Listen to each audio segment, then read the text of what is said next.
Champions ট্রফির cup কি ভারতে আসছে? মিলিয়ন ডলার কোশ্চেন এটা। কিন্তু খুব ভালোভাবে যদি আমরা লক্ষ্য করি এই টুর্নামেন্টের দিকে, গ্রুপ স্টেজে নিউজিল্যান্ডকে ভারত হারিয়েছিল, মানে ফাইনালে ভারত নিউজিল্যান্ডকে হারাবেই, সেটা কিন্তু জোর দিয়ে বলা যাচ্ছে না।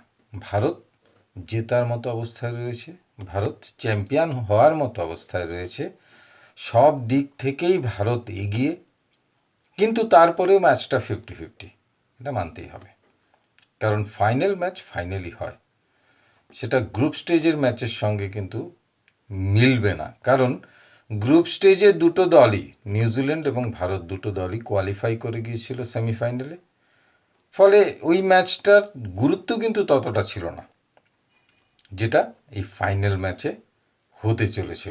যথেষ্ট গুরুত্বপূর্ণ ম্যাচ, দু দলের মধ্যে ব্যালেন্স হয়তো ভারত দলের দিক থেকে ব্যালেন্স একটু বেশি, একটু ভালো কন্ডিশনে। কিন্তু ওই দিনটা, মানে রবিবার, আগামীকাল যে দিনটা আসছে 9 মার্চ, আরও একটা ইতিহাস গড়তে হলে যতগুলো বিভাগ আছে ক্রিকেটের সব কটাতেই দক্ষতার চূড়ান্ত শিখরে যেতে হবে ক্রিকেটারদের, তবেই চ্যাম্পিয়ন হওয়া সম্ভব। টস একটা ফ্যাক্টর। টস যেহেতু হাতে নেই কারোর, সেটা দুটোই হতে পারে। রোহিত শর্মা আবার টস হারতে পারেন, এবং টসে হারলে পরে এই ম্যাচটাতে নিউজিল্যান্ডও আবার কিন্তু প্রথমে ব্যাট করার দিকেই যাবে। রান চেস করতে এই মাঠে, মানে দুবাইয়ের মাঠে, কেউ রান চেস করতে চাইবে না, কারণ সেকেন্ড ইনিংসে ব্যাট করাটা খুব খুব কঠিন। সেক্ষেত্রে টস যদি ভারতও জেতে, ভারতও কিন্তু শুরুতে ব্যাট করার জন্য চেষ্টা করবে বা ব্যাট করার সিদ্ধান্ত নেবে, এবং একটা বড় রান সেট করার লক্ষ্যে তারা যাবে। অস্ট্রেলিয়ার বিরুদ্ধে সেমিফাইনালে যেটা বলছিলাম, 220 থেকে 230 পর্যন্ত অ্যাচিভ করার মতো মানে স্ট্রেংথ ভারতের রয়েছে, সেটা সহজ হবে। কিন্তু অস্ট্রেলিয়া সেখানে 264 করেছিল, ভারত রান চেস করে সেটা টপকেছে। অস্ট্রেলিয়ার বোলিং লাইন আপ আমরা আগেই বলেছি, জেনুইন 3 বোলার ছিল না, হ্যাজেলউড, স্টার্ক আর কামিন্স। তো এই বোলিং স্ট্রেংথের বিরুদ্ধে ভারত যথেষ্ট দাপটের সঙ্গে এক একজন যার রোল প্লে করা সেভাবে করে সেটা অ্যাচিভ করেছে। কিন্তু 264 বা 270 রান কিন্তু যে কোনো সময় ফাইনালে চাপের মুখে অন্যরকম রেজাল্টও হতে পারে। 250 নিচে রাখতেই হবে যদি নিউজিল্যান্ড প্রথমে ব্যাট করে। 250টাই এই ওয়েদার কন্ডিশন এবং এই পিচে খুব খুব টাফ। তো সেক্ষেত্রে অনেক দায়িত্ব নিয়ে ধৈর্য ধরে ব্যাট করতে হবে সেকেন্ড ইনিংসে। আর যদি প্রথমে ব্যাট করার সুযোগ পায় রোহিত শর্মা এবং তার ব্রিগেডকে, মিনিমাম 270 টার্গেট করতেই হবে যদি চ্যাম্পিয়ন হতে হয়। মনে রাখতে হবে, বুমরা কিন্তু নেই, একজন জেনুইন স্ট্রাইক বোলার কিন্তু আমাদের নেই। শুধু স্পিনার দিয়ে সবসময় ক্লিক করবে এমনটাও না। স্পিনের বিরুদ্ধে নিউজিল্যান্ডের বিশেষ করে রাচিন রবীন্দ্র এবং উইলিয়ামসন যথেষ্ট ভালো খেলেন, যথেষ্ট ভালো খেলেন। সেদিক থেকে এই শুধু স্পিনের উপর নির্ভর করে নিউজিল্যান্ডকে আটকে দেওয়া টাফ হবে। তাই যেটা সব থেকে জরুরি সেটা হচ্ছে রান যদি প্রথমে করতে হয়, রান সেট করতে হয়, তাহলে 270 ধরে এগোতে হবে। 270 প্লাস হলে আরও ভালো। কিন্তু এই পিচে 264 যেটা অস্ট্রেলিয়া করেছিল এবং ভারত যেটা চেস করে 267 ফর 6, মানে 4 উইকেটে জিতেছে 48.1 ওভারে, তো সেটাই কিন্তু হায়েস্ট এখন পর্যন্ত সেটাই এই চ্যাম্পিয়ন্স ট্রফিতে যে কটা ম্যাচ হয়েছে, একটা সেমিফাইনাল আর 3টে গ্রুপ স্টেজের ম্যাচ, সব মিলিয়ে এটা কিন্তু হাই স্কোর। বুঝতেই পারছেন যে সেটা কত কঠিন এখানে। পাকিস্তানের ম্যাচগুলোতে 300+ রান উঠেছে, 351 ইংল্যান্ড করেছিল, অস্ট্রেলিয়া সেটাকেও চেস করে জিতেছে। তো সেটা সেখানে মাঠগুলোতে হয়তো সম্ভব, কিন্তু দুবাইয়ের মাঠে 300 যদি করতে পারে অনেকটাই নিশ্চিন্ত, যে দল করবে তারা অনেক বেশি এগিয়ে থাকবে। কারণ রানটা যদি একটু বড় হয়, রান চেস করতে গিয়েও কিন্তু সমস্যা যে তৈরি হয় সেটা ইংল্যান্ডের সঙ্গে নিউজিল্যান্ড যেটা বুঝতে পেরেছিল ভারতের সঙ্গে, মোটামুটি একটা ফাইটিং স্কোর ভারত যখন করেছে 249, তারা কিন্তু সেটা চেস করতে পারেনি। সেই একই ব্যাটিং লাইন আপ, উইলিয়ামসন ভালো খেলেছেন, কিন্তু তারপরেও নিউজিল্যান্ড 250 করতে পারেনি।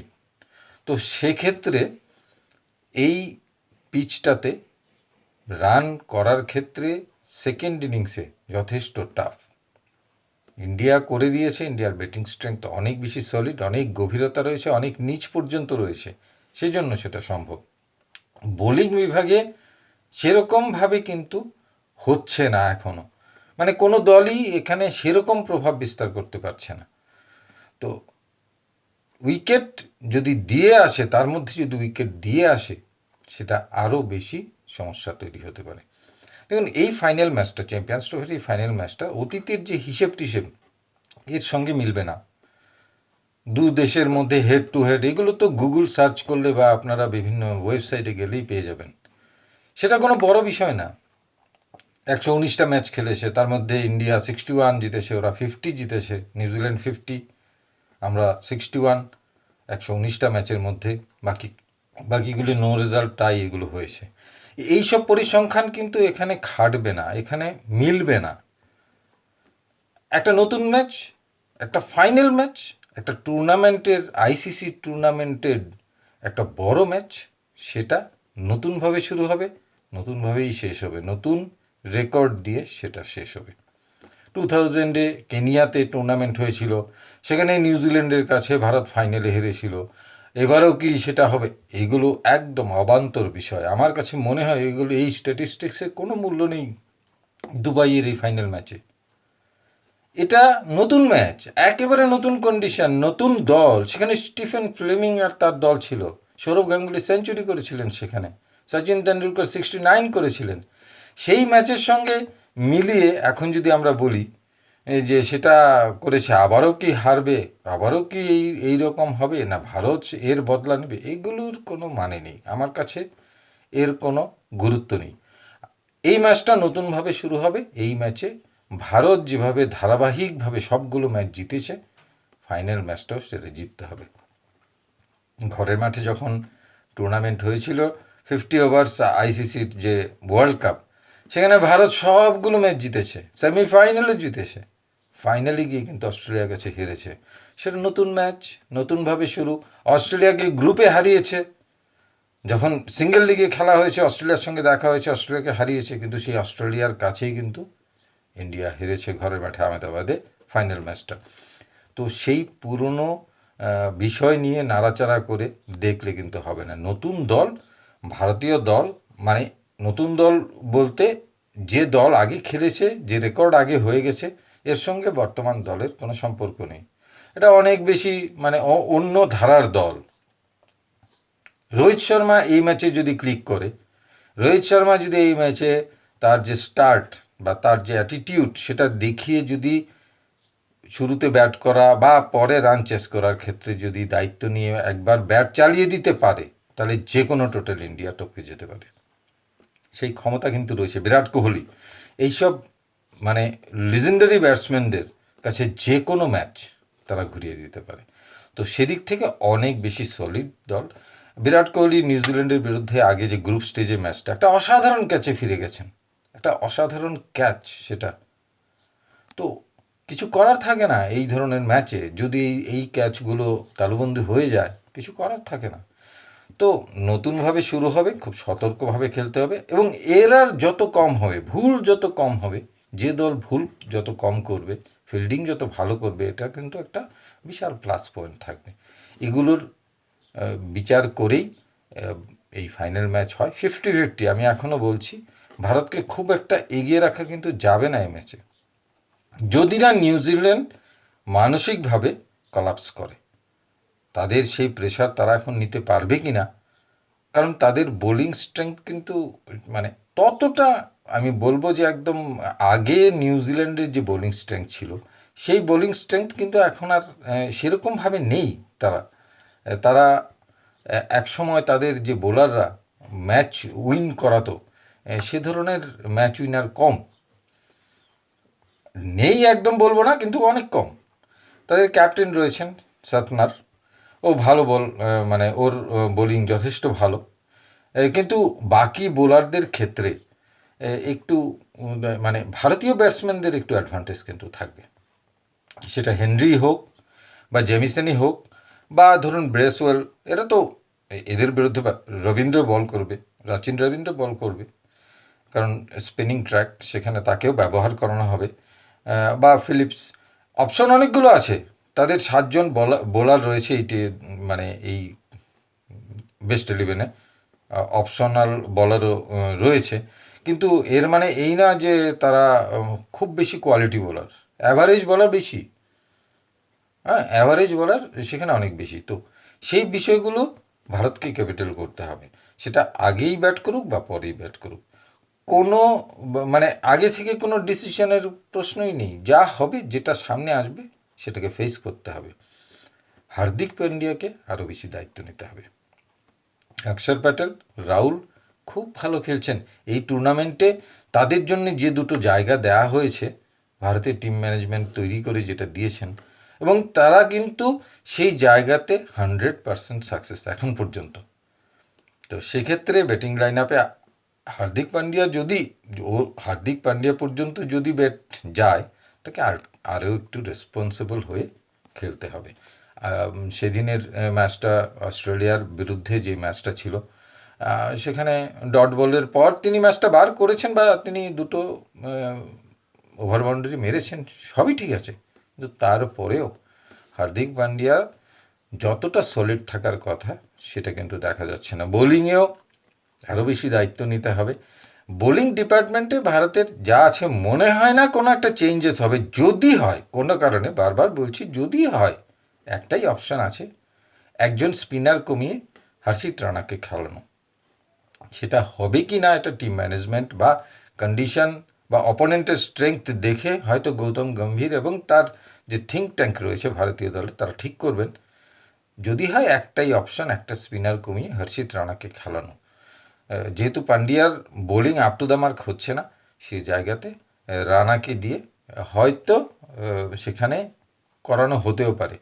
যেটা হয়তো প্রশ্ন আসতে পারে যে একটা এই ধরনের ভাইটাল ম্যাচ, একটা ফাইনাল ম্যাচে হঠাৎ করে রানাকে আনা হবে কি না, সেটা টিম ম্যানেজমেন্ট যাকে ভালো মানে অ্যাপ্রোপ্রিয়েট যেটা মনে করবেন তাকেই সেখানে দেওয়া হবে। এবং সেটা যদি হয়, সম্ভাবনা রয়েছে যদি হয়, তাহলে কুলদীপকে হয়তো ড্রপ করানো হতে পারে। কুলদীপের জায়গাটাই রিপ্লেস করার মতো আর কোনো জায়গা নেই, কারণ কুলদীপ লেফটি গুগলি খুব ভালো করেন, কিন্তু এই টুর্নামেন্টে রান প্রচুর দিচ্ছেন, এবং যে মানে ক্লিক যেটা করানোর কথা বা অপোনেন্টকে বিব্রত করার মতো, সেরকমভাবে তিনি কিন্তু করতে পারছেন না। স্লো টার্নিং পিচ হওয়াতেই কি না বা এই ওয়েদারে হচ্ছে না এরকম কি না বোঝা যাচ্ছে না, কুলদীপের বলে কিন্তু আরও বেশি মানে ছোবল থাকে, যেটা বলে বিষাক্ত ছোবল সেটা থাকে, সেটা এই টুর্নামেন্টে কম দেখা যাচ্ছে।